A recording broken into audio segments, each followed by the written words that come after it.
Welcome to Manna in the Wilderness. This is our Monday devotional series that seeks to just be a small piece of spiritual food to get us through this wilderness that is our time apart.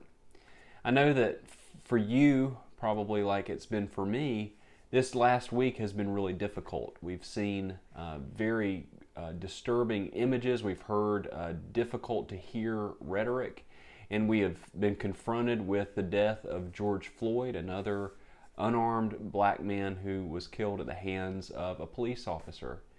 And the revelation of this has been very difficult for our nation to come to terms with, and we see that happening all around us with lots of unrest, lots of lamenting, lots of anger, and even lots of violence.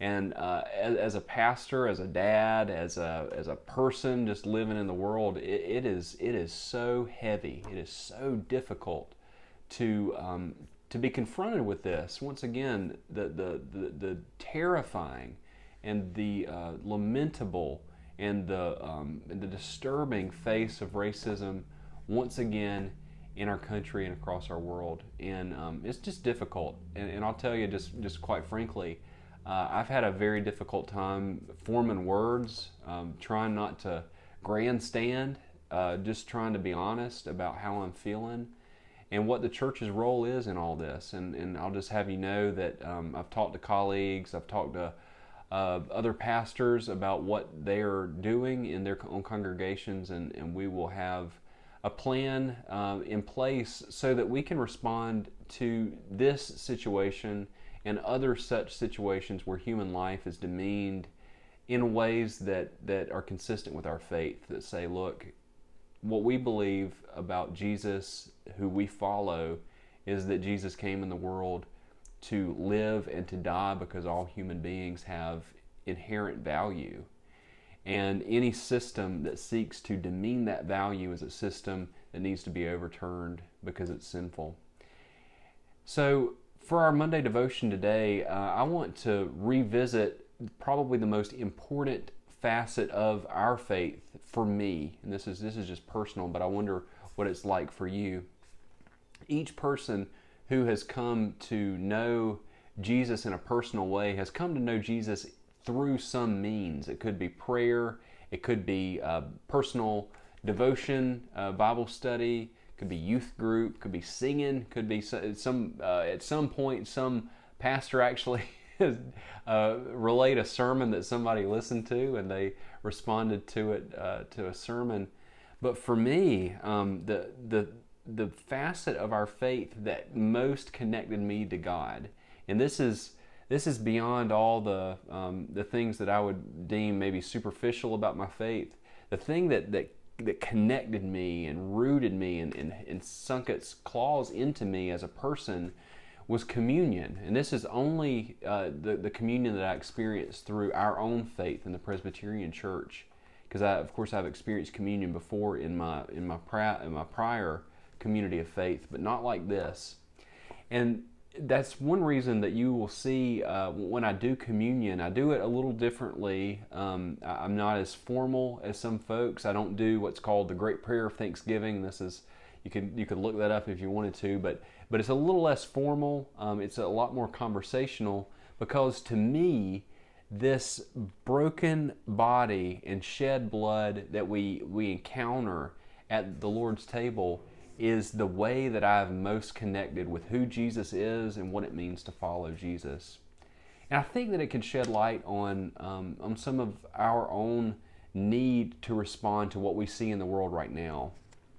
So let me tell you what I perceive, what I experience when I experience communion, and this would be a good time for you to reflect on your own experience with communion. So when I experienced communion, and I think I was in seminary when I kind of had this just profound, mountaintop moment where all the pieces came into alignment and it just made total sense to me.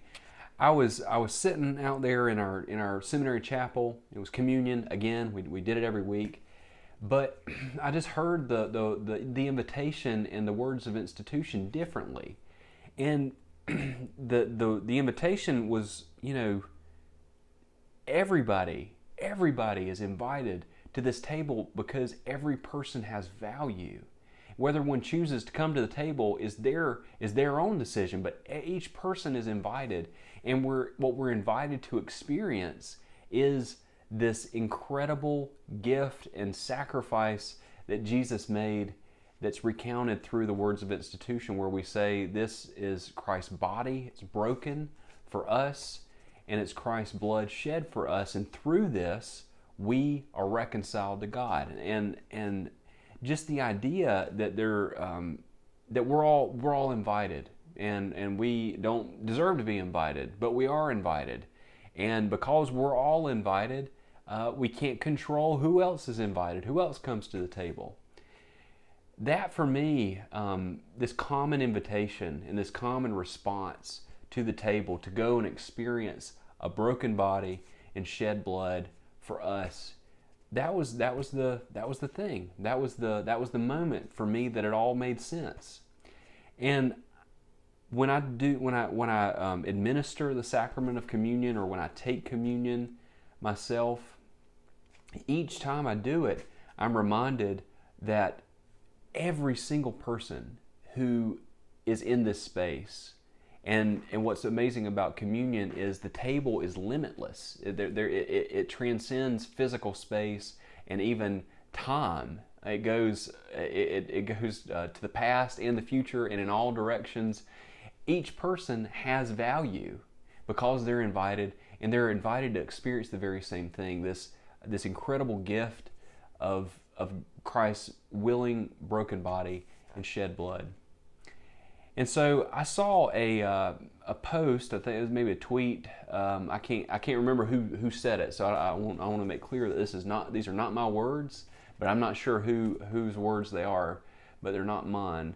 But the tweet or post or whatever said, Jesus didn't die so that we could treat others the way he was treated. And I'll say that again, because it took me a little while to fully process it. Jesus didn't die so that we would treat others the way that he was treated.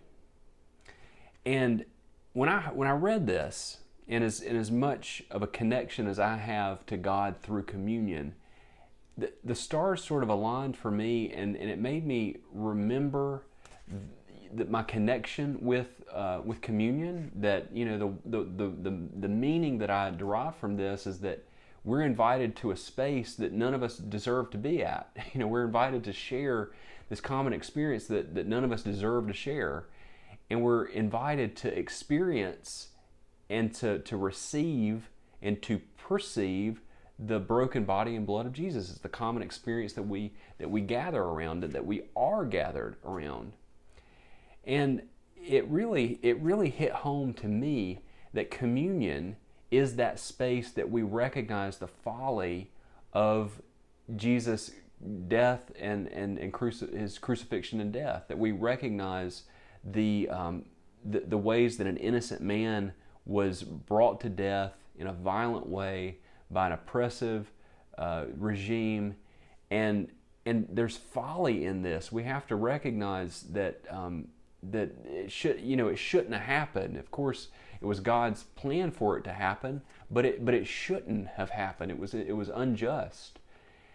And for me, in the midst of all of this unrest and violence and lament and anger and angst and hurt, I think about the broken body and blood of Jesus and what I experience at the communion table.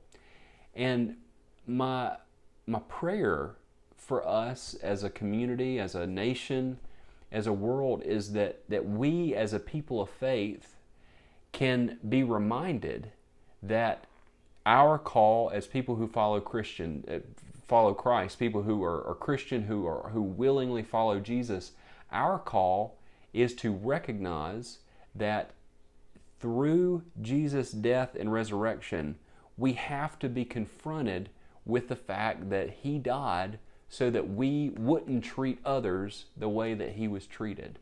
That we would treat others the way that we are invited to the table. This idea that each person has inherent value and that each person doesn't necessarily deserve to be there, but they belong there because of the inherent value that they carry. I don't know what that'll mean for you. For me, it's a call. It's a call to go and to dismantle, to speak out against, to push back, to make phone calls, to stand alongside, to stand behind folks, to make sure that people aren't treated the way that Jesus was treated when his unjust death happened in his own time and place. And so I don't know what it'll mean for you. I had mentioned this at the beginning of this video, but we will be developing some kind of action plan that you can respond to if you choose to do so. But in any case, as we wrestle through these events in our own time and place, I hope that we can look to the table for direction on this. That we can look to the table and be reminded that the common experience that we share at the table is the folly of the death and murder, unjust murder of an innocent man, and that our common call that is rooted in our shared inherent value, that should be the guiding principle of our lives, and not only our lives but the lives of the world. And it should never be true that folks are treated the way that Jesus was treated in his own time and place. Before I conclude this video, I want to share with you a poem by Mary Oliver from her collection called Thirst. This is a really fantastic collection here. I think that if y'all know me, you know that I like poetry. Particularly I love Mary Oliver because she's not pretentious. Her words are simple and they're profound. And the name of this poem is "The Vast Ocean Begins Just Outside Our Church, the Eucharist." And these are her words on communion. And I think they're really profound. So I hope that you'll receive this as a gift. Something has happened to the bread and wine. They have now been blessed. What now? The body leans forward to receive the gift from the priest's hands, then the chalice. They are something else now from what they were before this had begun. I want to see Jesus, maybe in the clouds or on the shore just walking, a beautiful man, and clearly someone else besides. On the hard days, I ask myself if I ever will. And also, there are times my body whispers to me that I have. For me, this poem is a reminder that, in so many ways we encounter we encounter Christ in the world, as he said himself, that Christ is present in the struggles of the least of these, in the least of these in their own time and place. And my hope and prayer is that we can be inspired and called to action through the Lord's table to make sure that we don't encounter Christ as the way that Christ was treated in his own time and place. That's not the Christ that we encounter. That we encounter Christ helping others, bringing people to fullness of life, and bringing people into a relationship, and bringing justice into the world. So I hope that this meets you well. I hope that you know that you have a community of faith that you could process these things with. I hope you know that I'm processing them myself, and that they're difficult for me as well. That they're very difficult for me. Know that I'm praying for you, and I hope that you'll do the same for me. I miss you all very much, and I'm grateful that we're able to talk like this, and I look forward to bringing some kind of action plan to you, and to see if you feel compelled and called to respond to make sure that people aren't treated the way Jesus was when his body was broken and his blood was shed. Friends, I will see you soon, and know that you are blessed and that you are a blessing. Go in peace.